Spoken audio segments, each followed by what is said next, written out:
Mekah, Madinah, mana pergi tak? Janganlah. Ada orang salah faham, dia cakap dengan saya, siapa bagi rezeki, ada orang rezeki dia apa? Cepat kahwin. Saya bukanlah kata nak melebihkan bangsa lain daripada bangsa kita. Tak. Tetapi apa yang kita kena belajar. Cara dia berniaga. Kualiti yang dia jaga. Disiplin. Disiplin tu, jaga. Tu sebab saya tadi ada berbual tadi cerita bagaimana penanaman padi kan. Berbanding orang Melayu dengan bangsa Cina menanam padi. Ada beza. Disiplinnya. Kebanyakan ada orang Melayu yang baik disiplin. Ada. Tapi yang sahabat kita yang berbangsa Cina ni, disiplin dia lain. Kalau dia kata buka pukul 7 lah. Kalau buka kedai. Kalau tutup itulah. Memang diikut betul. Dia janji pada diri dia, diikut betul. Macam tu juga, waktu bila nak tabur benih padi tu. Waktu bila nak nyemai. Lepas tu susun, siram macam mana? Ni, masa bila nak tengok. Pengairan ni cukup, jaga. Ada setengah orang kita tanam pap, biar pandai-pandai lah dia nak hidup. Mana boleh macam tu? Alhamdulillah, syukur kepada Allah Subhanahu Wa Taala, segala puji bagi Allah Tuhan sekalian alam. Salawat dan salam ke atas junjungan besar Nabi Muhammad sallallahu alaihi wasallam. Terima kasih banyak saya ucapkan kepada puan pengerusi acara yang berusaha, Tuan Zulkifli bin Saleh, pengarah Risda Negeri Terengganu, yang berusaha Encik Hairul Nizam bin Abdul Jalil, Timbalan Pengarah Risda Negeri Terengganu, pegawai-pegawai Risda daerah, pengurus-pengurus kumpulan Risda Holding Negeri Terengganu, pegawai-pegawai kanan Risda Negeri dan daerah, semua warga Risda Negeri Terengganu, dan begitu juga tuan-tuan dan puan-puan yang dikasihi sekalian. Alhamdulillah, syukur sangat-sangat pada pagi ini dapat kita bersama-sama berada di dalam majlis ilmu yang mana paling mencabar sekali lah program hari ini. Dengan tahap nak dengar ceramah sambil-sambil tu nak membeli bola.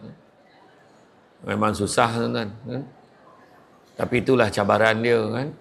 Orang perempuan ni macam tu lah. Dia nampak barang tu, beli tak beli kendian, tapi kena tengok, wajib tengok. Bagi puas hati. Kan? Jadi mudah-mudahan tahniah jugalah diucapkan kepada pemenang-pemenang pencabutan bertuah tu tadi, dan yang akan dicabut lagi selepas ini. Saya sebagai penceramah memang tak pernah dapatlah peluang cabutan bertuah tu. Dia panggil ceramah, sudah kan baliklah. Jadi apapun, syukur sangat-sangat perjalanan yang panjang daripada Negeri Sembilan sampai kemari.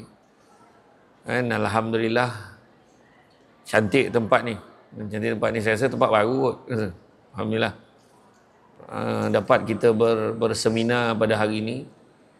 Dan topik yang diberikan kepada saya ialah tentang rezeki. Mudahnya nak menjemput rezeki. Ya. Saya datang daripada Negeri Sembilan. Kata adat banyak kiasan, ditunjuk dia tetapi bukan. Bergulung pendek panjang direntangkan, memang takkan faham kalau tak direnungkan. Makan sirih berpinang tidak, pinang ada di Kota Melaka. Makan sirih menganyang tidak, tegah dek budi dengan bahasa. Jadi bila pengacara majlis dah berpantun, apalah rupanya saya tak balas pantun tu kan. Kalau mencari pokok berbuah, pucuk elobek dahan berdaun. Kalau nak jadi insan bertuah, duduknya beradab, tagak bersantun. Jadi hari ini dalam kehidupan kita sekarang ni memang ada dalam dunia yang sangat mencabar. Dunia yang sangat mencabar. Kan, dengan tekanan kehidupan, kos sara hidup yang makin meningkat. Dengan kos sara hidup yang meningkat, dan pada masa yang sama peluang untuk mencari rezeki juga persaingannya semakin hebat. Persaingannya semakin hebat. Dalam dewan ni saja berapa ramai orang buka booth. Kan? Semua tu berharap habislah barang dia. Macam tu lah. Macam tu jugalah kan. Tadi diberikan penerangan tentang macam mana pengurusan kan, dan juga pengelolaan getah kan. Macam mana dia juga boleh jadi punca rezeki. dengan harga RM3 lebih sekarang ni, maknanya bak kata orang tua-tua dulu, gotah ni bau busuk, duit wangi. Duit wangi. Jadi kalau kita tengok orang luar lah, orang luar, macam contoh daripada negara jiran di Indonesia, sampai mati dia sanggup dia berenang datang ke negara kita ni sebab apa? Peluang untuk mencari rezeki itu sangat terbuka. Kata bahkan ada seorang sahabat yang berbangsa Indonesia yang daripada negara Indonesia ni sebut apa? Di Malaysia ni goreng selipar pun laku dia tu. Dia kata macam tu lah ayat dia. Di Malaysia goreng selipar pun laku, makna macam-macam perkara boleh berniaga sebenarnya dekat negara kita Malaysia. Dan orang kata bersepadan lah, orang kata sejajar dengan apa yang kita selalu dengar kan 9/10 daripada punca rezeki adalah perniagaan kan. Jadi makna kata salah satunya tu sebabnya di Terengganu tak heran ramai orang berniaga, nak cari kedai minum, nak cari kedai, tak ada masalah sepanjang jalan tu. Tadi pun dapatlah saya minum dekat satu warung tu kat tepi jalan tu kan, sebelum sampai kemari. Mudahnya kan sebenarnya. Jadi apa yang boleh saya kongsikan, Nabi sebut apa? Nabi sebut Allah sangat suka hamba-Nya kalau melakukan satu amal pekerjaan dilakukan dengan baik, teliti dan sempurna. Baik, teliti dan sempurna. Maknanya kalau buat tu buat elok-elok, buat betul-betul, berniaga betul-betul. Penghasilan tu nak dapatkan yang terbaik. Sebab bila kita tengok ramai orang berniaga, ramai orang bekerja, ramai orang ni, akhirnya persaingan nak tengok siapa yang terbaik. Jadi itu sebabnya macam saya lah, daripada kecil lagi memang dah didedahkan dengan tolong mak saya daripada kecil. Pukul 4:30 pagi dah bangun, tolong mak gentil ke karipap, lenyek tepung, bungkus nasi lemak. Itu sebab kepantangan saya bila pergi tempat orang berniaga ni, kepantangan saya kalau tengok orang tu bungkus nasi pun hodoh betul, dengan menjejeh-jejeh tumpah-tumpah sambal. Kepantangan saya tu, kalau tak bersih tak kemas. Sebab kenapa berniaga macam tu? Lepas tu bila berniaga tak laku, cakap ada orang buat. Ni mesti ada orang hantar-hantar ni. Dan kau masak pun teruk, rasa pun tak sedap, saudara mara pun tak nak beli, macam mana? Kan? Kualiti nak kena jaga. Kualiti nak kena jaga. Saya nak share ada sekali dulu waktu saya lepas daripada saya diploma, sebelum saya sambung ijazah di universiti, saya sempat bekerja ikut beberapa orang yang berbangsa Cina. Beberapa orang berbangsa Cina. Saya seorang je Melayu. Ada beberapa orang yang berbangsa Cina, lebih kurang 9 orang kot. Saya seorang je Melayu. Saya pun bergelumang dengan dia, duduk kat hotel yang sama, bangun pagi sama-sama, pergi kerja sama-sama, kan? Balik daripada pukul berapa? Daripada 10 pagi sampai 10 malam, buat sale masa tu. Apa yang saya nak share, dia orang ni waktu kerja, waktu buat bisnes ni, menjual barang ni, bos nak cakap, Mr. Yap Yin On. Yap Yin On ni dah mendiang lah, dah meninggal lah, accident. Dia ni dulu, bila dia marah kita, bila kita silap cara kita explain, silap cara kita display barang, silap cara kita susun, dia maki kita ni macam benci betul lah. Dia maki ni macam sebab kerja. Dia marah bukan sebab apa? Sebab kerja. Dia marah betul. Ya Allah, dia marah tu saya kata macam nak berhenti. Hari-hari rasa nak berhenti. Tapi pukul 10 malam, macam berubah kulit pula dia. Dia suruh malam bila balik, singgah tempat makan. Mr. Yap ni, ya okey ha? Okey semua ha? Tak ada masalah. Tiba-tiba dia tanya saya macam tu. Bila siang dia marah, tai lingong, bengong, bodoh, semua keluar. Tapi bila malam makan macam tak ada dosa je dia siang tu. Macam tu lah. Macam tu, kan? Saya kata wah melampau tu dia ni kan. Tapi dia macam tu lah hari-hari. Dan kemudian setiap hari disebabkan melayan saya seorang yang Melayu beragama Islam ni, dia orang sama-sama dengan saya yang 8 orang lagi ikut saya ni, kita orang makan dekat restoran mamak dekat Ipoh. Kita orang duduk kat sana dalam sebulan lah, bisnes ni sebulan masa tu.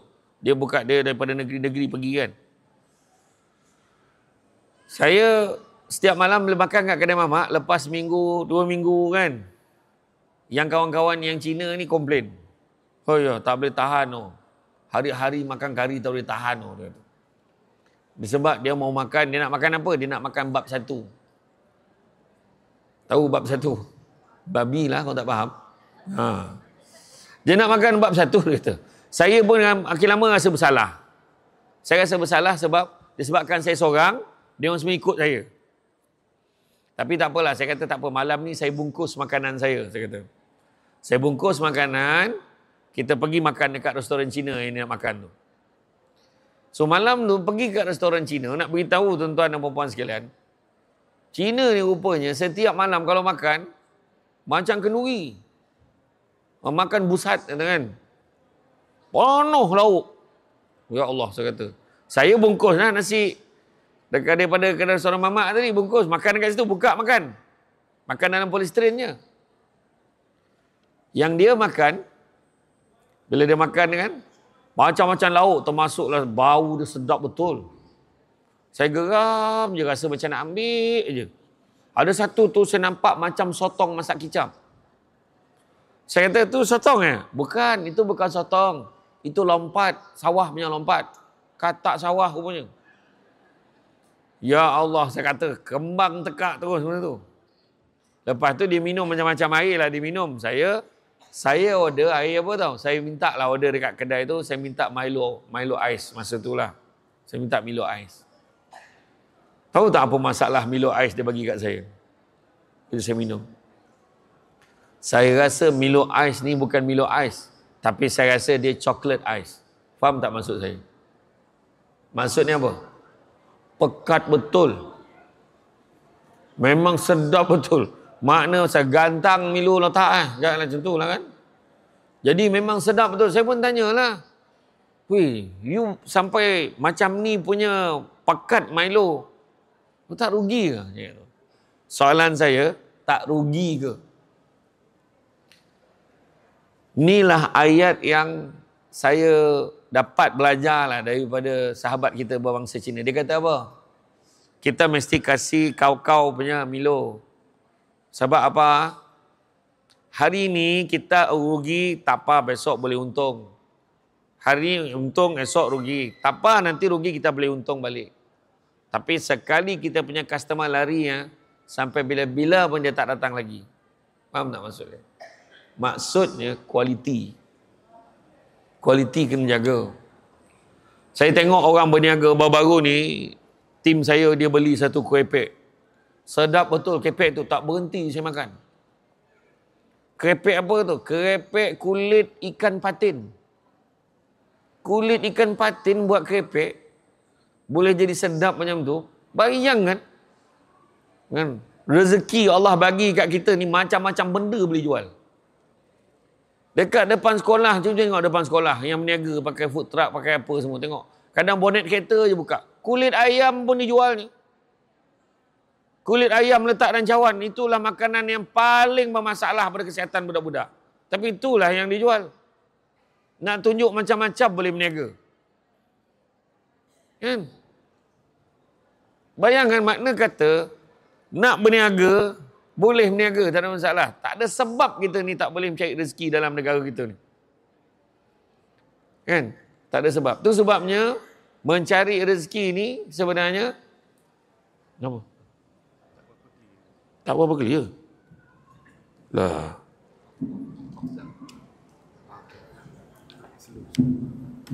Cubaan.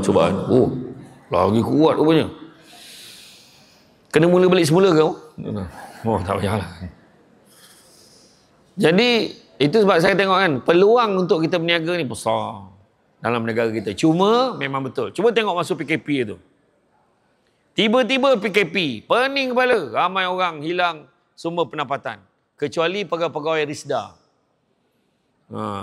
Mereka walaupun work from home, gaji jalan. Kan? Tapi kita ni yang duduk kat rumah ni, termasuk yang bercakap ni. Tiba-tiba kita tak boleh keluar rumah, kita tak boleh cari rezeki. Macam mana nak buat ni? So, cari rezeki daripada rumah. Tiba-tiba orang tanya, Ustaz boleh ceramah online Ustaz? Ceramah online? Kalaulah saya jawab, minta maaf saya tak ceramah online. Saya ceramah fizikal aja. Kalau saya jawab macam tu, 2 tahun Samsul Debat jadi tak relevan. 2 tahun orang tak tengok muka saya. Saya masa mula-mula tu dalam tak pandai tu, cari tiang mana yang sempat, cari meja tinggikan, tak ada stand. Letak handphone, lepas tu dah beli stand, pasang, buat first time, buat live, online untuk Kementerian Pengajian Tinggi. Saya tekan dia lari belah sini. Assalamualaikum warahmatullahi wabarakatuh. Apa khabar semua hari ini? Anda bersama dengan saya Samsul Debat dalam sesi motivasi. Pada hari ini tuan-tuan, 2 jam aku ceramah, kamera tak on rupanya. Kamera tak on. Sebab rupanya dah tekan tu, kena tekan confirm pula lagi. Rupanya tak confirm nama sudah. Yang kawan-kawan ni kat Kementerian Pengajian Tinggi ni, tunggu. Asal tak start lagi Samsul Debat ni, dia kata. Akhirnya petang tu pukul 2.30 petang, ceramah sekali lagi tajuk yang sama, untuk orang yang sama, ulang balik dengan suasana yang berbeza. Suasana berbeza dah. Suasana petang tu bukan macam motivasi dah, suasana macam nak mengumumkan bila puasa. Nanti mood kita dah kurang dah. Tapi ada kawan saya seorang, anak dia interview nak jadi pilot. Lepas tu alhamdulillah dapat kelulusan, dapat jadi pilot. Esok tu dah nak start kerja dah. Hari ni buat majlis perpisahan. Tiba-tiba umum PKP. Dia tak boleh lapor diri kerja. Dia kena duduk rumah dan ramai orang yang hilang pekerjaan. Tiba-tiba ramai orang buat delivery, Food Panda, Grab. Untuk makluman semua, pada ketika itu, yang buat Food Panda, Grab ada yang mencecah 300 ke 400 ringgit sehari pendapatan. Yang rajin memang. Masa tu dia orang bawa motor. Bagak. Masa tu, semua orang tak ada pilihan lain. Kena order online. Semua tak ada pilihan. Lepas tu dengar pula kerajaan umumkan moratorium. Lepas tu masa tu kita je yang kecewa dengar bila Perdana Menteri sebut, dengan ini diumumkan PKP dilanjutkan. Itulah 2 minggu sekali. Dilanjutkan. Lanjut lagi. Tapi orang budak Grab ni, yes, lanjut lagi. Dia sonok. Dan pada ketika itu, bila kerajaan umumkan moratorium, makna boleh tangguh bayar hutang dekat bank. Tak ada interest dikenakan. Pada ketika itu, kuasa beli pun meningkat. Semua orang boleh beli. Dia boleh simpan duit tu, beli online. Dan kepada budak-budak yang buat delivery ni, Food Panda, Grab Food, Bekal lah, apalah, macam-macam nama lah. Kan? Kalau mereka beringat, mereka untung. Tapi kalau mereka tak beringat, mereka tak simpan duit yang didapat hari itu, mereka terpedaya. Sebab apa? Hari ini, dah susah dah mereka nak dapat income sebanyak itu. Kalau dia rajin pun pagi sampai petang, mungkin dia boleh dapat dalam 100 lebih je. Tu pun kena keluar awal pagi betul.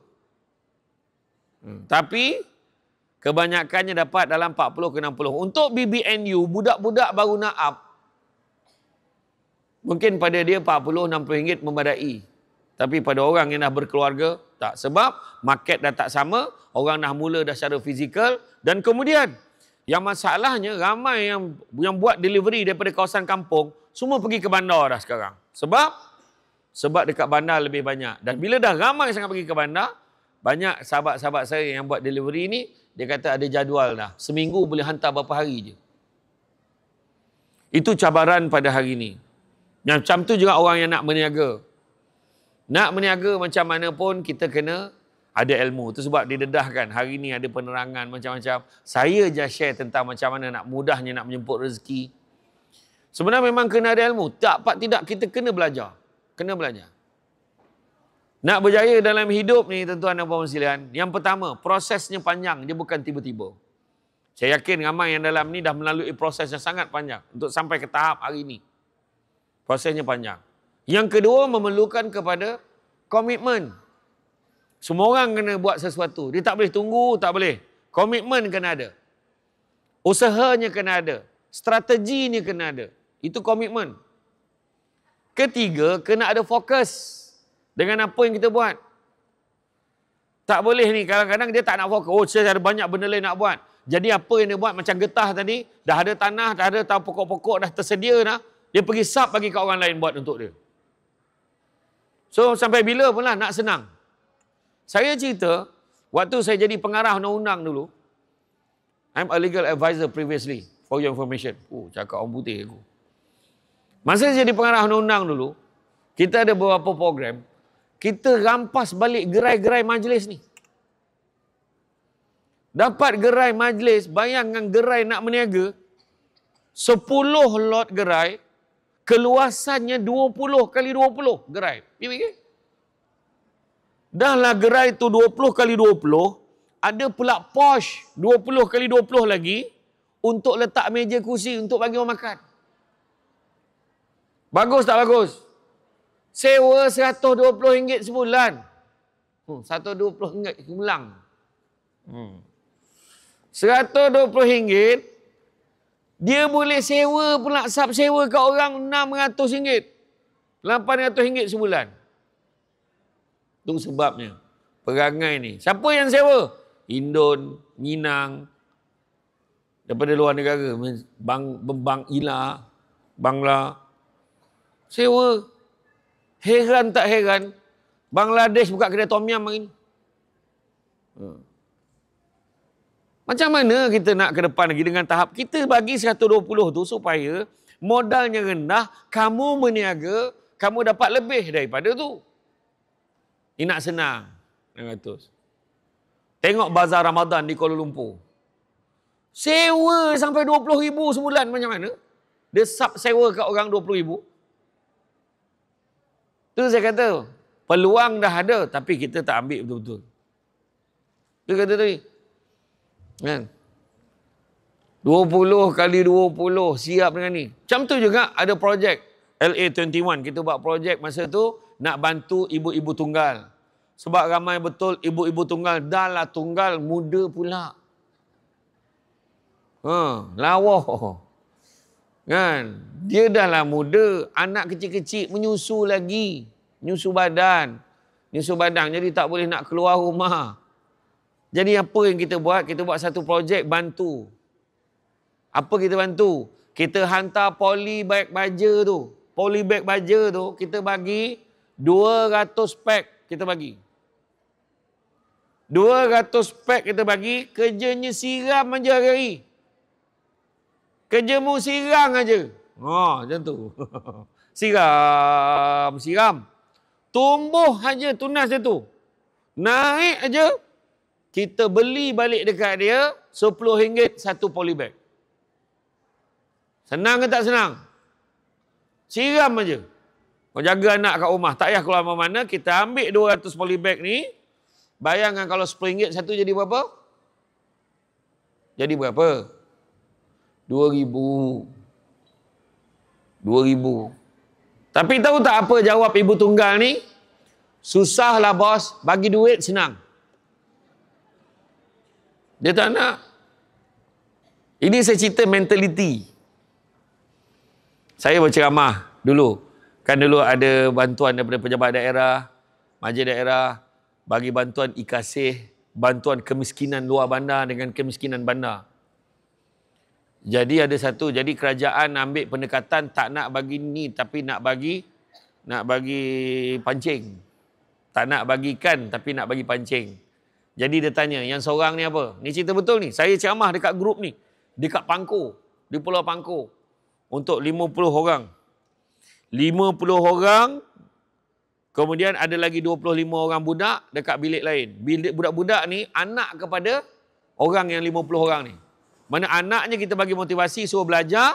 Yang mak ayahnya bagi motivasi suruh berniaga. Yang seorang, dia kata kemahiran dia kata dia pandai bela kambing. Daripada kecil dia ada pengalaman bela kambing, maka diberikan anak-anak kambing 3 ekor jantan, 3 ekor betina. Supaya suruh bela sampai besar, biar beranak pinak, kau dah boleh berniaga. Faham?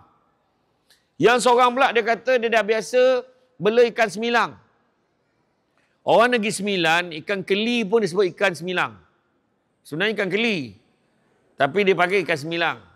Tanya sahabat kita tu, betul ke tak betul? Entahlah. Betul lah kau dah murtad Negeri Sembilan. Kan? Orang Negeri Sembilan, kalau dia kata semilang masak belada tu kan, ikan semilang masak belada maknanya ikan keli. Sebenarnya bukan ikan semilang pun. Ikan keli. Jadi dia kata dia boleh ternak keli, kita bagi benih ikan keli, kita siap korekkan tanah untuk dia, untuk jadikan tinggal nak masuk mesin air pun kita bagi. Mesin air untuk masukkan, alirkan air supaya dia boleh bela ikan keli dalam kolam tu. Dan satu lagi hamba Allah, dia OKU, iaitu cacat penglihatan.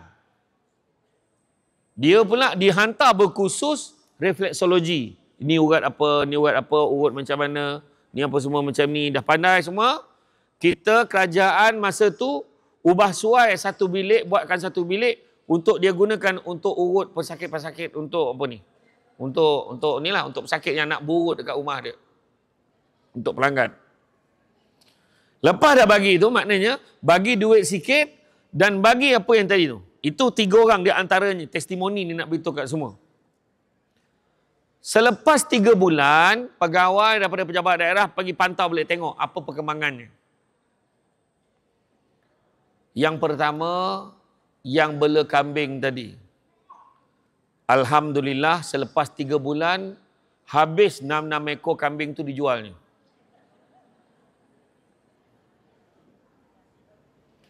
Yang kedua, yang meniaga ikan keli tadi, yang berternak ikan keli, benih kita bagi, mesin kita bagi, alhamdulillah, benih-benih dengan mesin-mesin habis semua jual kat China. Tetapi yang cacat penglihatan tadi, dia je tak boleh lari ke mana-mana. Dia masih lagi urut. Untuk makluman semua, demi Allah saya cakap, sampai sekarang dia masih lagi buat. Dan anak dia yang kursus tu dekat sebelah tu, kita buat kursus dulu dekat Pulau Pangkor dulu, anaknya sekarang dah bergelar peguam dah pun. Anak yang kursus kat situ. Sebab saya kata, berkat dia dapat cek rezeki, dan anaknya pun satu lagi rezeki anak dia berjaya. Dia simple je. Yang paling senang sekali itu sebab Allah Ta'ala beritahu dalam surah Ibrahim ayat 7, Allah beritahu apa? La in syakartum la azidannakum wa la in kafartum inna azabi lasyadid. Apa Allah Ta'ala beritahu? Allah Ta'ala kata kalau kamu syukur, aku lipat ganda. Dia beza tau. Kita dengan manusia ni. Orang mau buat, aku bui. Oh, tak buat, aku tak bui. Macam tu kan. Tapi Allah Ta'ala dengan kita, dia kata kalau kamu buat, syukur, aku lipat gandakan lagi. Tapi kalau kamu kufur, Allah bagi azab lagi. Kenapa? Sebab kata Imam Al-Ghazali, syukur tu ada 4. Pertama, mesti sebut Alhamdulillah, dapat rezeki hari ini, dapat kursus, dapat ilmu daripada Rizda hari ini. Dapat shopping, dapat cabutan bertuah. Ambil semua. Kan? Satu. Kedua, dalam hati memperakui. Siapa bagi nikmat? Allah bagi. Tuhan bagi. Ketiga, tindak tanduk, perangai, sikap kita mestilah melambangkan kita syukur. Macam mana? Jaga solat, rajin sedekah, tolong orang susah. Tindak tanduk tu melambangkan syukur. Itu baru syukur tu, sebab bila orang tak solat, Allah bagi azab lagi. Kau rezeki nak, tapi apa Allah Ta'ala suruh tak nak buat. Dan yang keempat, memelihara nikmat supaya tidak rosak. Jangan sampai rezeki Allah bagi kat kita, hilang macam tu, dirosakkan oleh sikap kita yang tak bertanggungjawab tadi. Tu sebab saya kata tadi, sahabat kita ni, saya ada seorang kawan saya. Boleh cek dekat dalam Instagram. Sahabat saya, nama dia Zafri. Dia sama debate dengan saya dulu masa dekat universiti. Dia debat bahasa Inggeris, saya debat bahasa Melayu. Apa bezanya dia dengan saya, Zafri ni? Dia cacat daripada kecil, dia tak ada tangan, dua-dua karangan tak ada. Dia setakat bahu je. Saya ingat di masa sebilik dengan saya, dia kata, bro, tolong sikit bro. Dia minta saya tolong angkatkan sikit seluar tu. Angkat sikit, pap, dia pakai mulut dia tarik seluar dia tu, dia tarik sampai ke atas, dia zipkan pakai mulut dia, dia kancingkan seluar tu pakai mulut dia. Allah, saya kata, aku pun belum tentu boleh buat macam dia. Dia makan dekat atas meja tu, dia makan kat meja dengan saya tu, dia pakai kaki lah. Ambil makan. Mahir betul. Macam di Terengganu lah yang cantik batik tu kan, yang tak ada tangan pakai kaki. Lagi cantik daripada kita yang elok tangan. Kita lukis gambar orang lidi pun bengkok. Kan? Dia buat cantik. Macam mana? Tu sebab nak beritahu Allah ni memberikan rezeki pada orang. Allahu Akbar. Tak kira siapa. Cuma kalau tak nak tu sebab apa? Sebab kebodohan dan juga keangkuhan kita sebagai manusia sendiri.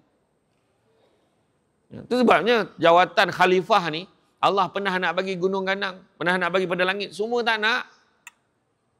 Gunung kalau bagi kat gunung hancur, bagi kat langit mendung, bagi dekat laut kering, tak boleh, dia tak sanggup. Tapi manusia juga yang sanggup terima sebagai khalifah. Kononnya pandai sangat, tapi ketahuilah sesungguhnya manusia itu bodoh katanya. Tapi itu sebabnya kenalah belajar. Itu sebab kita buat program hari ni, sebab suruh belajar. Bukan suruh shopping aja. Kan? Suruh belajar. Bak kata orang dulu-dulu, cantik teluk pantainya landai, tambat perahu tepi kuala. Biarlah buruk kain ini dipakai, asalkan penuh ilmu di dada. Kau main-main, Samsul Debak pantun semua dalam kepala.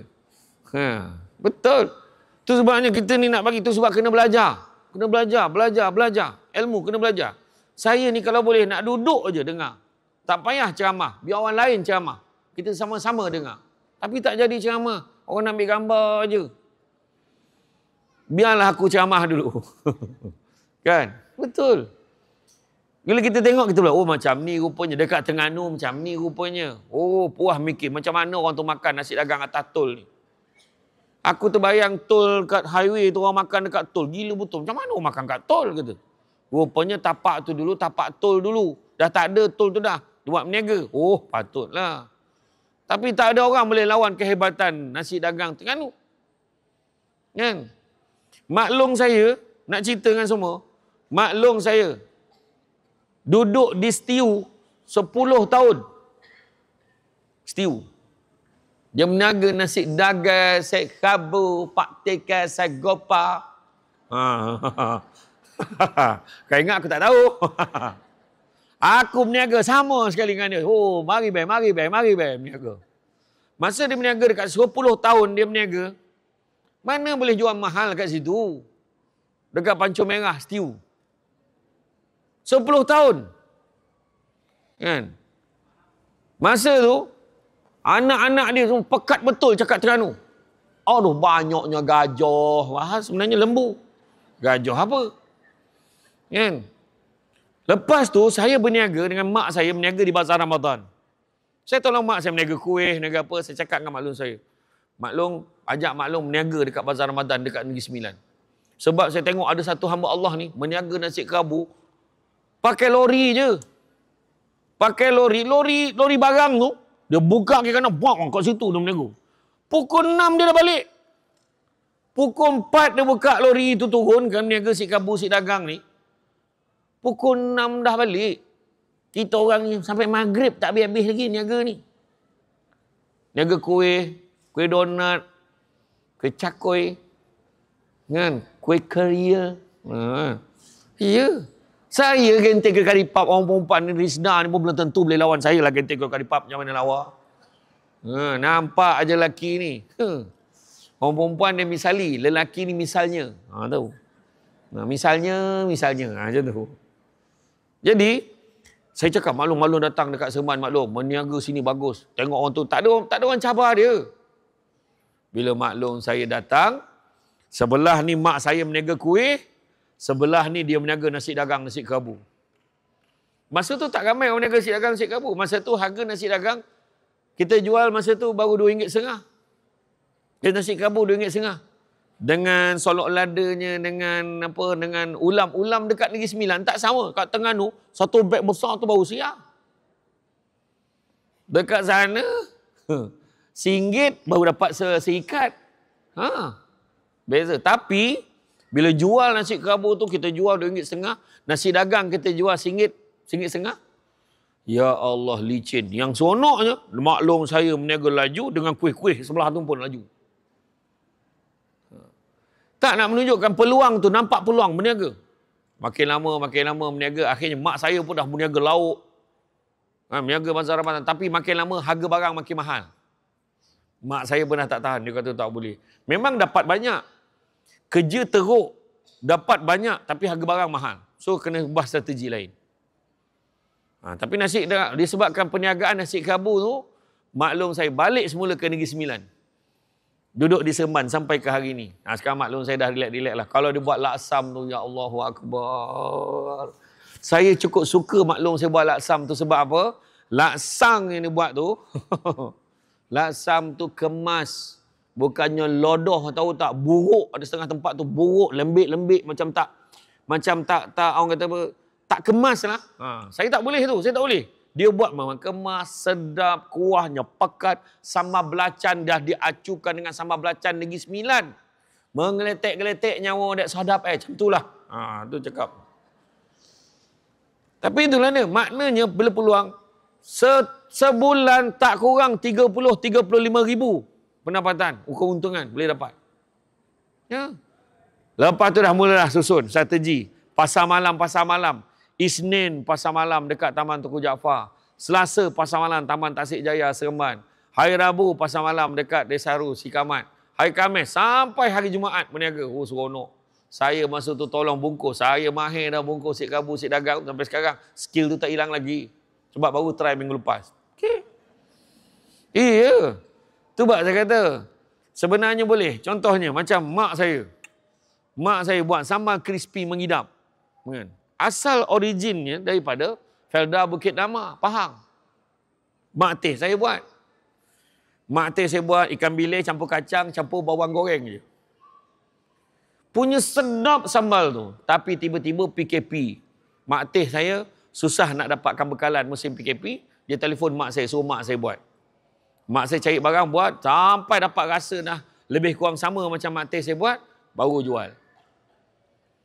Dan boleh dapat pendapatan seminggu dalam 7 ke 9 ribu seminggu. Seminggu. Bayangkan. Begitu juga mak saya bila musim-musim perayaan dia buat kuih apa? Kuih semprit. Biskut semprit. Allahu Akbar. Dengan picit satu-satu tu. Bukannya pakai mesin. Tak. Picit satu-satu. Sebab rupanya memang betul. Texture dia tu tak sama bila pakai mesin. Ada beza. Tu sebabnya, apa yang saya nak beritahu hari ni, bila kualiti kita jaga dan strateginya ada, kita boleh berjaya. Dan saya kata tadi, proses panjang, komitmen, fokus. Yang keempat, yang kena ada kepatuhan pada peraturan dan undang-undang, yakni kena ada disiplin. Apa masalah orang kita berniaga? Apa masalah orang kita kalau berniaga ni? Disiplin apa masalah dia? Kejap-kejap cuti. Ada duit lebih sikit, cuti. Naik nanti, cuti balik kampung. Cuti, holiday, sama keluarga. Cuti, family day. Cuti tu, cuti ni, cuti. Lepas tu orang datang pergi rumah dia. Pergi kat kedai dia. Allah, cuti pula. Dah lah hari tu je masa dia free. Nampak? Tu sebab kita tengok sahabat kita yang berbangsa Cina, susah nak cuti. Betul tak? Dia kalau cuti, dia kata apa? Kita raya pun cuti. Dulu cuti raya Cina, kita punya susah kita. Tapi kat Terengganu, kita tak rasa sangat lah. Kalau dekat negeri lain, Terengganu, Kelantan, tak rasa sangat. Tapi kat tempat lain, yang ramai bangsa Cina ni, orang bergantung dengan dia nak beli barang. Dulu sampai 2 minggu. Sekarang mana ada 2 minggu dah. Dia cuti pun 3-4 hari je dia cuti. Dia kata, kalau kita ada wang hari-hari raya, dia kata. So tak payah cuti lama-lama, dia kata. Tu sebab saya kata, saya bukanlah kata nak melebihkan bangsa lain daripada bangsa kita. Tak. Tetapi apa yang kita kena belajar. Cara dia berniaga. Kualiti yang dia jaga. Disiplin. Disiplin tu jaga. Tu sebab saya tadi ada berbual tadi cerita bagaimana penanaman padi kan. Berbanding orang Melayu dengan bangsa Cina menanam padi. Ada beza. Disiplinnya. Kebanyakan ada orang Melayu yang baik disiplin. Ada. Tapi yang sahabat kita yang berbangsa Cina ni, Disiplin dia lain. Kalau dia kata buka aku 7 lah. Kalau buka kedai. Kalau tutup, betul lah. Memang dia ikut betul. Dia janji pada diri dia, dia ikut betul. Macam tu juga, waktu bila nak tabur benih padi tu. Waktu bila nak nyemai. Lepas tu susun, siram macam mana? Ni, semila nak tengok. Pengairannya cukup, jaga. Ada setengah orang kita tanam, pap, biar pandai-pandai lah dia nak hidup. Mana boleh macam tu? Itu sebab kalau kita tengok lalu kan, naik kereta, kalau lalu dekat Sekincang, kita tengok cantik. Padi. Lain. Itu sebabnya, hari ni dalam mudah menyemput rezeki ni sebenarnya formula tu semua tuan-tuan dan perempuan ada, dah dengar. Antaranya Nabi pernah pesan, barang siapa nak dimurahkan rezekinya jangan tinggalkan 2 amalan ini, Nabi kata. Barang siapa nak dimurahkan rezekinya jangan tinggalkan 2 amalan ini. Yang pertama, jangan tinggal apa? Jangan tinggal solat sunat 2 rakaat sebelum subuh dan juga jangan tinggalkan sedekah subuh. Nabi pesan. Siapa yang bangun tengah hari memang tak akan merasalah benda ni. Itu sebab orang tua-tua dulu kata, bangunlah maha joki kau ni. Dia kata. Apa anak dara tidur sampai tengah-tengah hari? Macam tu dia marah. Mahal rezeki katanya. Bukan apa. Rupa-rupanya pernah ketika zaman Nabi dulu, macam mana pernah satu pagi, Fatimah, anak anda puteri Rasulullah, sedang baring di tempat tidur pada waktu pagi. Nabi pesan apa? Wahai puteriku Fatimah, bangkitlah, bangunlah. Janganlah kamu menjadi seperti kebanyakan orang, kerana sesungguhnya Allah menggunakan rezeki sebanyak-banyaknya daripada terbit fajar sampailah, daripada subuh sampailah terbit fajar. Bagi tahu macam tu. Ayat yang paling penting Nabi sebut tu, bangun, jangan jadi seperti kebanyakan orang. Makna Nabi tahu ramai orang yang tak bangun pagi. Saya nak datang ke sini ni pun kena bangun lagi pagi daripada tuan-tuan.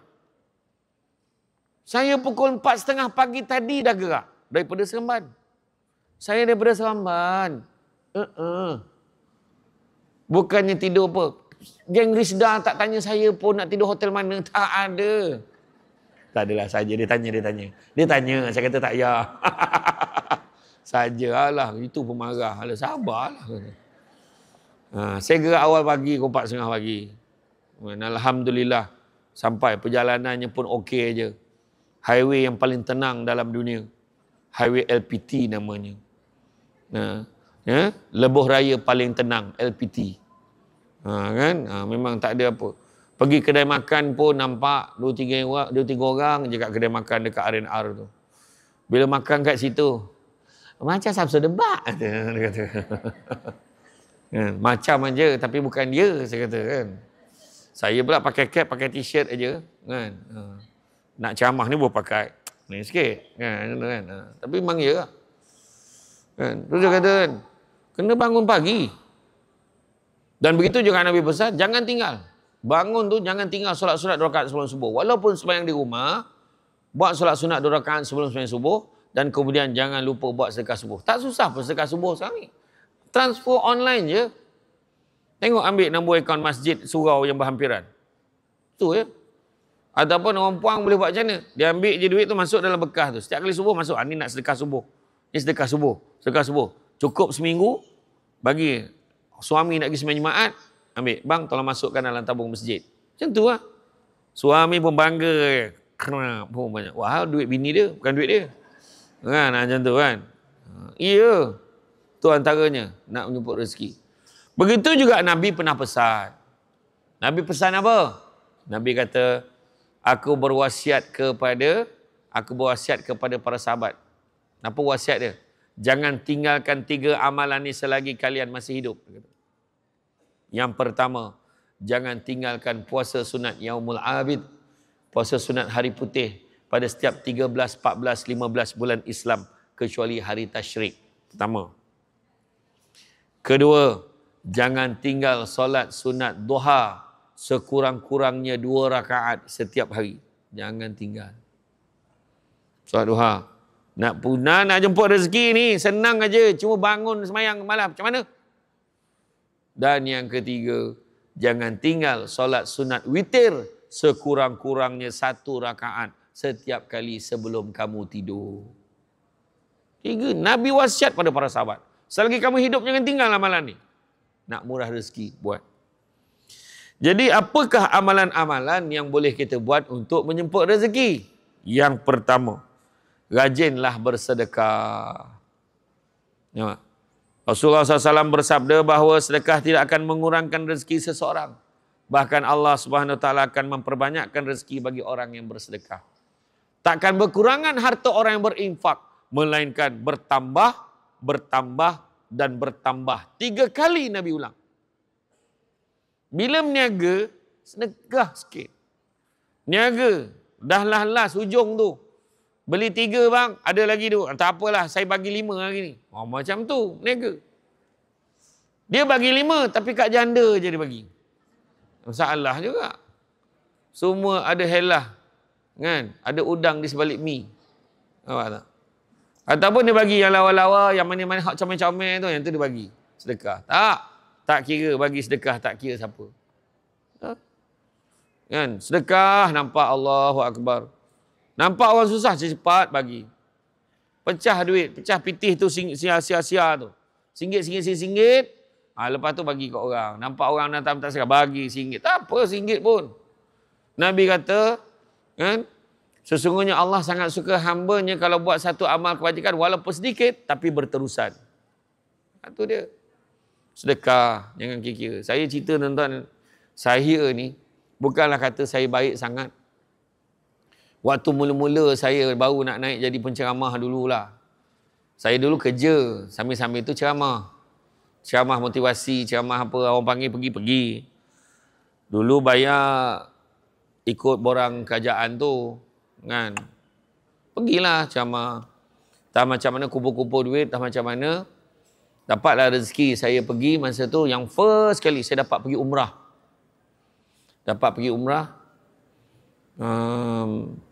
Mula-mula sekali saya menang. Saya ingat saya menang pertandingan pidato perdana Islam Hadari di Kuala Lumpur.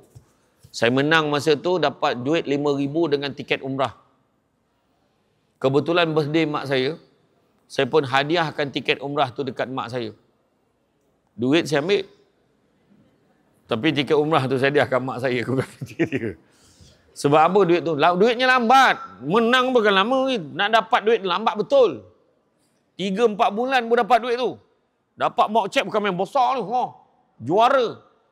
Juara pidato. Lepas tu, bila dah menang tu, saya hadiah kat mak saya. Saya kat mak saya apa? Mak pergi, mak umrah ni. Mak saya dapat tiket umrah. Masa dulu pergi umrah, boleh pergi sampai 15-16 hari boleh pergi. Dulu. Visa dia tak macam sekarang. Sekarang kan dalam 10-12 hari je kan. Termasuk perjalanan penerbangan 12 hari. Kebanyakan masa 10 hari je dekat Mekah, Madinah ni.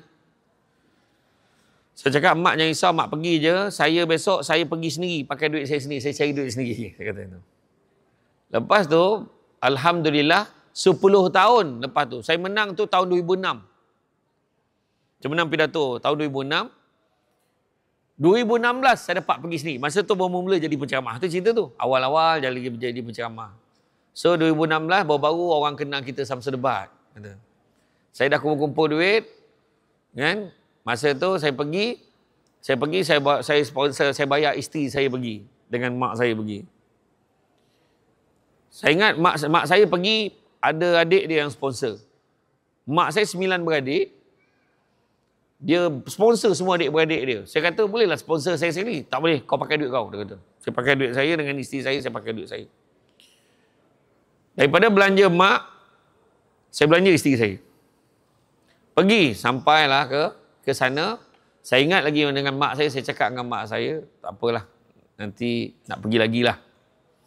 Kemudian saya dibayar oleh agensi TH Travel. TH Travel bagi saya pergi dan bagi saya satu seat free, tempat duduk free. Saya belanja adik saya. Sebab mak saya kata, bawa lah adik, mak dah pernah pergi, bawa adik. Lepas tu mak saya pula, kebetulan grup mengaji, dia kumpul duit bulan-bulan, kumpul duit, bila dah cukup setahun, sponsor orang susah dalam kampung untuk pergi umrah. Jadi sponsor lah seorang makcik ni.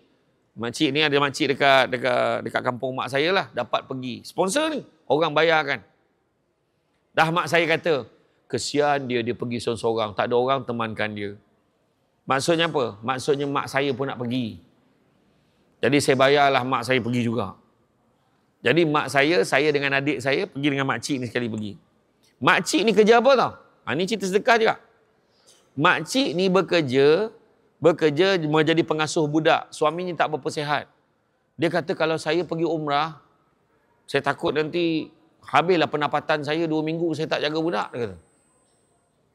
Jadi mak saya kata jangan risau, rezeki Allah bagi. Kau pergi je. Bayangkan dia tak pernah naik kapal terbang. Naik kapal terbang kali pertama, terus pergi umrah. Bila pergi sampai sana, orang dengar cerita dia ni disponsor untuk pergi, rupa jemaah TH Travel semua kumpul duit nak sedekah bantu dia. Dia dapat lagi banyak daripada duit pengasuh. Dalam 7-8 ribu kat bawa balik. Orang sedekah. Masa saya pergi dengan mak saya dengan adik saya, di situlah momen dia, saya duduk dekat restoran lepas makan tengah hari tu, saya cakap dengan mak saya, mak, rasa-rasa nak bawa lah keluarga kita mana yang susah-susah tu nak sponsor dia orang bawa pergi umrah. Saya cakap macam tu. Mak saya kata apa? Kau jangan main-main, ini Madinah ni, kau cakap kau kena buat tau. Dia nak buat lah ni. Akhirnya tahun 2019, baru saya dapat buat. Awal 2019 ke hujung 2018 macam tu lah. Awal 2019 tak silap saya. Kira 15 orang ahli keluarga kena bawa. 15 orang. Pergi dekat bank. Masa tu kena isi borang. Belum lagi pakai online transfer ni lagi. Dia tak kurang sangat lah masa tu. Isi borang. Menung. 2 yang menung. Pertama saya, kedua buku akaun. Menung. Sebab kena keluar duit ni. Yelah, bila kita sponsor keluarga kita, takkan kita nak bagi package yang murah-murah. Kena bagilah package yang okey.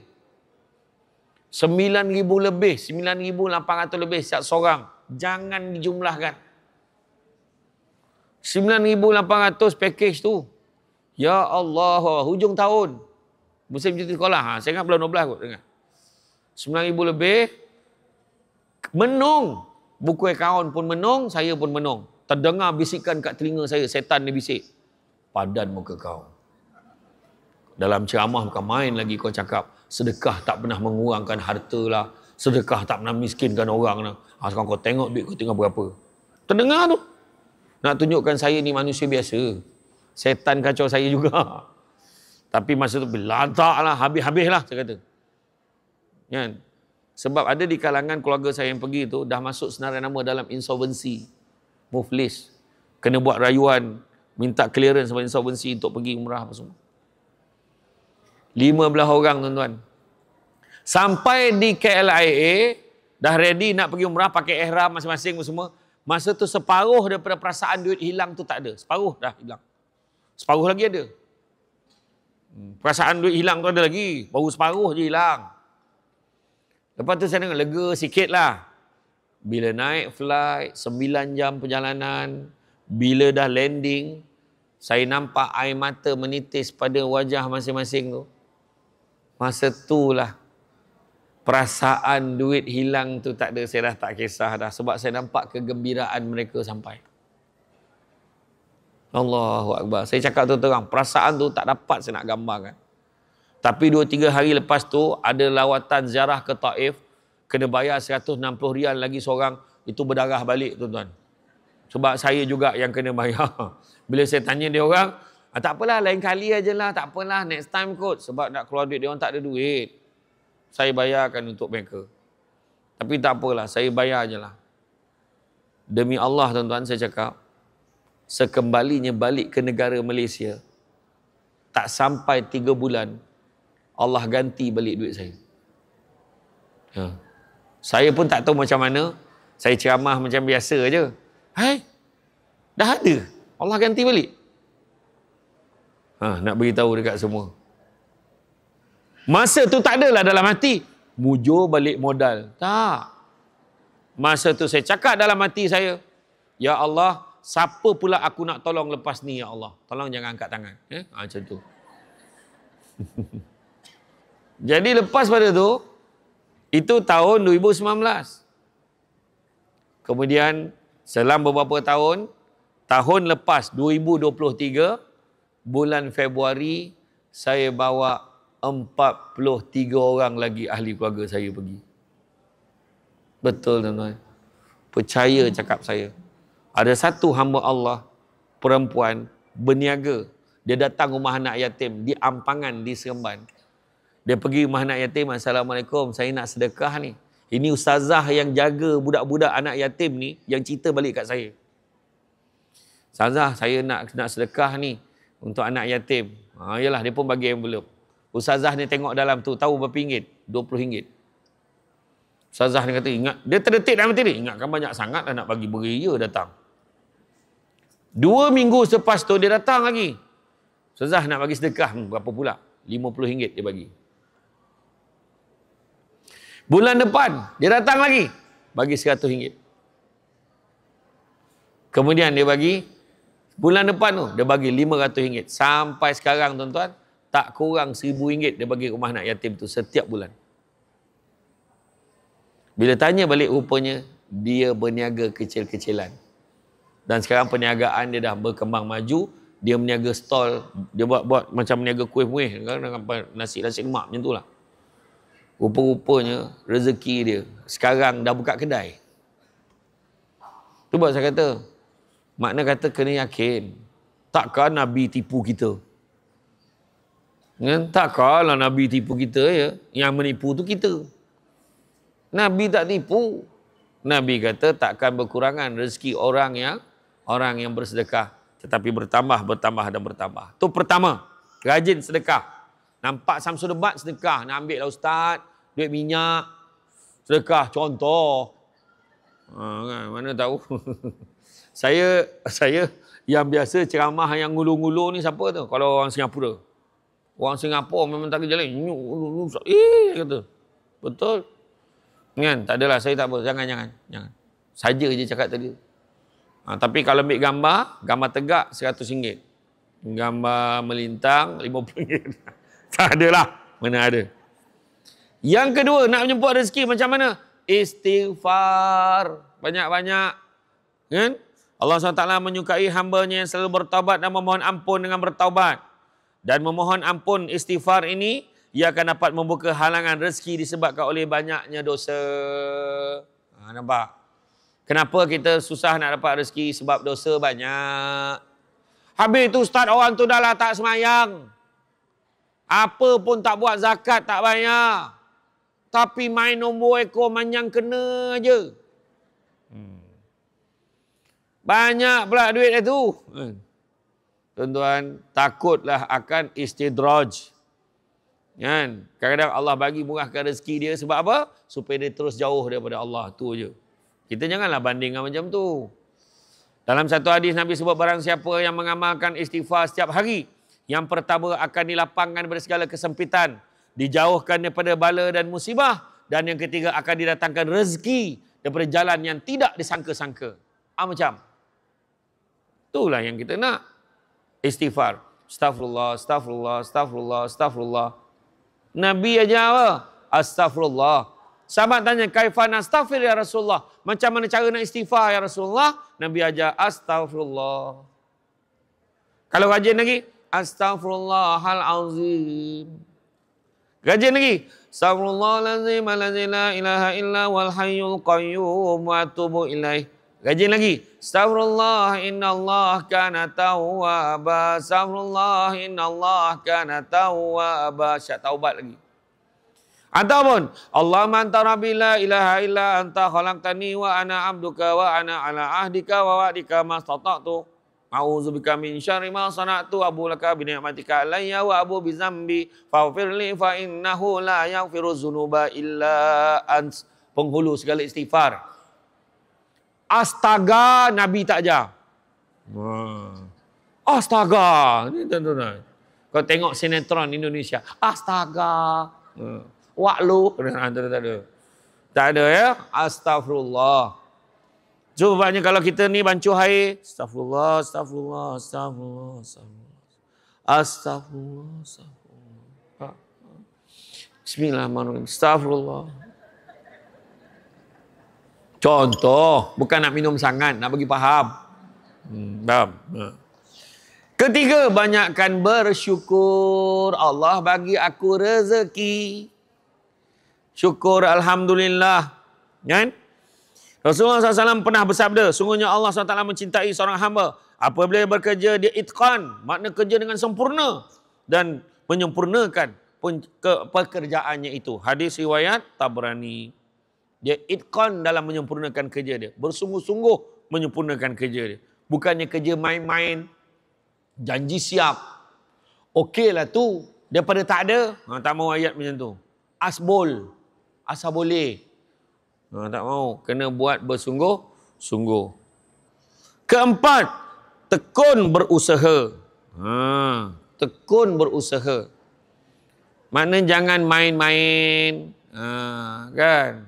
Jap berniaga, jap tak, jap buka, kejap tak. Main-main. Kemudian, kelima, bergantunglah kepada Allah.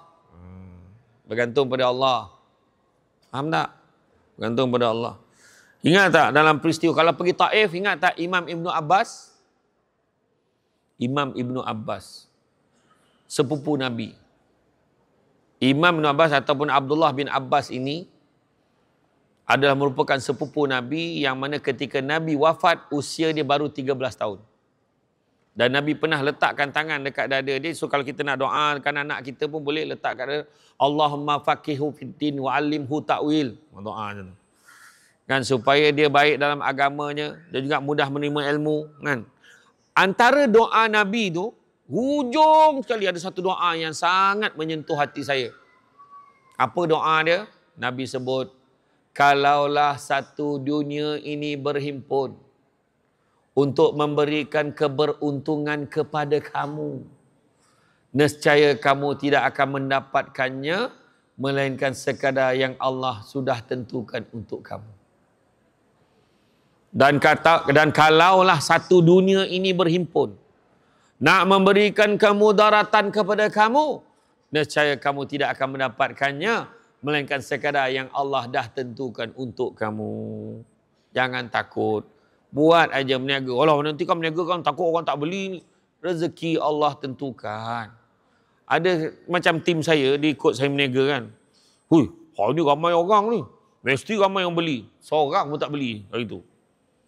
Tak ada, tu rezeki. Aduh, ni musim gaji ni. Tak, siapa kata gaji nentukan rezeki? Tak. Kebetulan yang dapat gaji tu hari tu semua fikir nak simpan duit, nak beli benda lain. So tak beli juga. Macam tu kan, yang berniaga dekat belakang tu kan, dekat booth semua dengan penuh harapan. Dengan tudung sengit macam ni, togak macam ni, dengan fashion, contoh nak menyambut orang. Macam-macam cara buat. Penarik kan, kekemasan. Kan? Iya, macam-macam usaha buat. Naik banner, banting semua. Dengan harga, dia kata harga muntah, dia kata. Bukan harga murah, harga muntah. Muntah tengok harga tu. Macam tu. Kan, jualan penghabisan stok, macam-macam cara orang nak menarik perhatian. Nampak tak? Buat je, rezeki Allah tentukan, tu je. Kalau dah jodoh tak ke mana, jodoh pula cerita, kan? Iya. Saya dulu bukan tak ada girlfriend kat Terengganu ni, ada. Tapi jodohnya tak kesampaian. Kan? Iya. Tapi kalau dah jodoh, tak ke mana. Kalau dah jodoh, dipisahkanlah walau berjuta batu kilometer sekalipun. Kalau dah jodoh, dia tetap akan bersama. Tapi kalau dah bukan jodoh, walaupun ditambat sepokok sekalipun, kalau dah tak ada jodoh, takkan dia bersama. Itulah cerita dia. Kan? Dah Tuhan dah tulis, saya tak dapat hotel kat sini. Maka tak dapatlah saya hotel kat sini. 5 minit lagi. Lah, sekejap je ke ceramah ni. La ilaha illallah. Boleh lagi tak? Boleh. Kata tak boleh, tak boleh. Lepas ni slot apa? Perasmian. Oh, minta maaf. Okey, kejap perasmian. Sikit lagi. Kemudian, dia buat signal. Macam ni kat dia. Aku ingat dia marah aku pandang dia. Pandang belah sini. Macam tu. Potong leher terus. Kemudian, bergantung pada Allah. Kemudian, cari rezeki yang halal. Nabi pesan apa? Cari rezeki yang halal. Yang halal itu cukup buat kamu. Kemudian, jangan berkira beri duit kepada ibu ayah dan juga ahli keluarga. Jangan kira. Bagi aja kalau nak bagi. Sedekah. InsyaAllah murah rezeki. Jangan tinggalkan solat sunat duha. Saya dah beritahu dah tadi.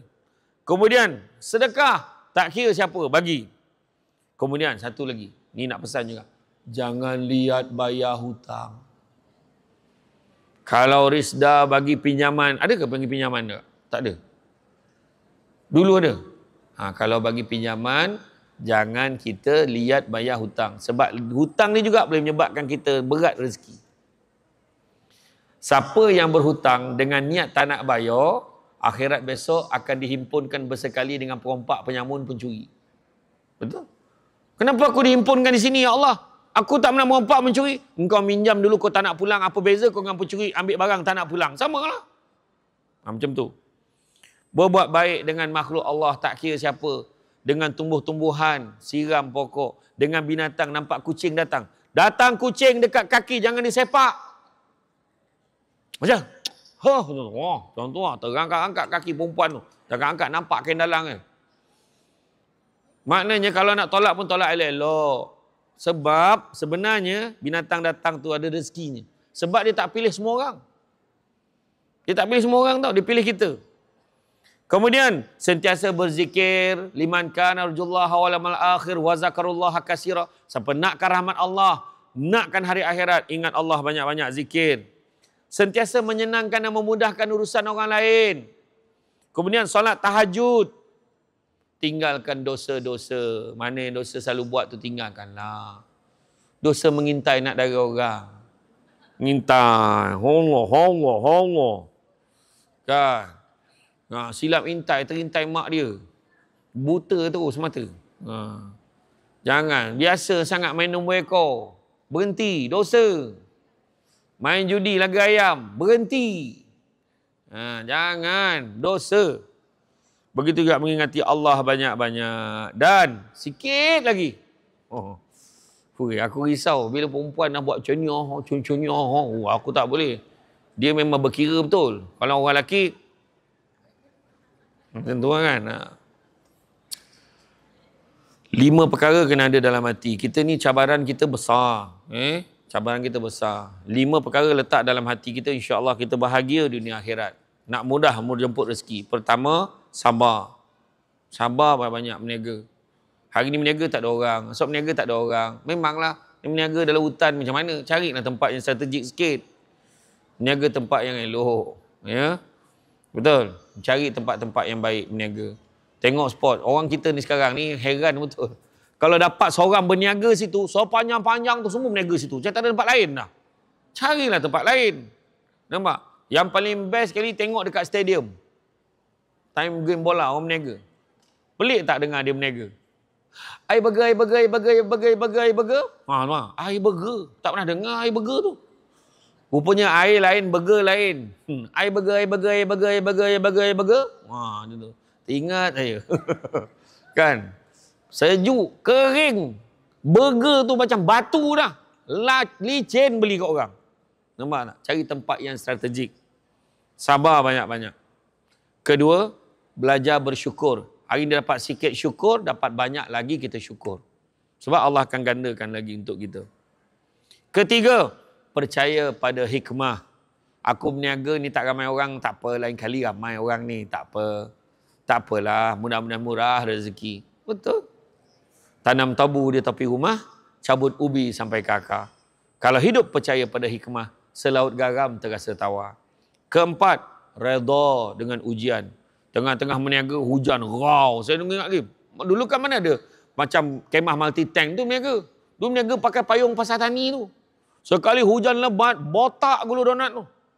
Donat tu tak ada gula, licin. Aduh, macam mana lah orang nak beli ni? Kan, bawa dah gula spare tu, dah tak melekat dah basah, tak lekat. Tapi ada rezeki orang beli, ada kat orang beli. Tak apalah, belilah, botak-botak lah beli. Ada. Redha dengan ujian. Tentu ada ujian kan, hidup kita ada ujian. Ada orang tu masak nasi, ya Allahu Akbar. Sampai ke petang tak masak-masak. Masak nasi, dia tengok tak masak-masak sampai petang. Ya Allah, apalah ilmu yang orang hantar kat aku ni. Rupanya plugnya tak on. Macam mana nak masak? Semua nak menyalahkan orang. Tengoklah tu pelak tu tak on betul-betul, tak dicucuknya dekat periuk tu. Nampak tak? Redha. Cantik dipandang bulan mengambang. Bulan mengambang, torang di awan. Kalau dah hidup namanya orang, takkan lari daripada ujian dan dugaan. Dan yang kelima, ikhlaskan hati kita. Berniaga, ikhlas. Orang datang beli, kita bukan jual barang. Tapi kita nak memberikan yang terbaik daripada kita kepada orang. Nampak? Beza tau bagian terbaik. Bila orang makan tu, sedap betul nasi lemak kau. Semenyak-semenyak kau jadi ibu tunggal ni. Lain macam sedapnya, dia kata macam tu. Ni mengacau anak janda je kerjanya. Masalah tu. Kan? Tak adalah. Sedap betul. Cukup rasanya. Aku ni kalau tak dapat beli nasi lemak kau, dapat tengok bumbung rumah kau jadilah. Teruknya. Janganlah macam tu. Kan? Nampak kualiti jaga. Okey. Jadi rasa cukuplah sekadar tu tuan-tuan. Misalnya disebabkan amaran dah diberikan berkali-kali oleh pihak penganjur, maka saya kena akur. Sebab kalau saya langgar peraturan kali ini, saya bimbang saya tak diundang lagi untuk datang ke program Risda. Sebab nampak caranya memang garang betul ni. Macam ni. Macam tu kan. Jadi saya kena ikut lah. Saya kena ikut apa yang diberitahu. Sebab kata orang, sepandai-pandai tupai melompat, akhirnya jatuh ke tanah jua. Walaupun perkongsian sudah tamat, mudah-mudahan meresap ke dalam jiwa. Cantik dipandang rumah penghulu, kayu tu okey dari papan. Alang-alang menuntut ilmu, sebutir pasir kembang kalah menjadi intan. Tenang-tenang air di laut, sampan kolek mudik ke Tanjung. Hati terkenang, mulut menyebut, jasa baik pihak Risda hari ini menjemput. Rasa nak junjung. Saja nak beritahu MC. Saya tak baca teks. Tadi saya dengar je pantun ni. Orang berbudi lah, orang inilah, orang beradab. Saya dengar tadi. Bagus pantun ni. Dia ada rima yang panjang. Saya dengar itu orang bagi pantun. Melampau betul. Menipu je kerja. Dia main ambil je dalam internet. Itu masalahnya. Indah berbalam si awan petang. Berak di celah pepohon ara. Kan menipu tu. Tinggi betul pohon ara tu sampai awan tu berak celah pokok tu. Menipu betul. Yang seorang tu lagi pula. Dari Segamat pergi ke Kuantan. Singgah di Lipis, beli berangan. Kalau naik kereta pada Segamat, kau jumpa Kuantan dulu. Masa bila kau singgah Lipis? Menipu je kerjanya. Yang seorang tu lagi teruk. Dari Seremban pergi ke Melaka, singgah di Perlis, kau ikut jalan mana? Menipu je kerjanya kan. Tapi yang tadi okey, pantun tadi okey. Jadi cukuplah sekadar tu.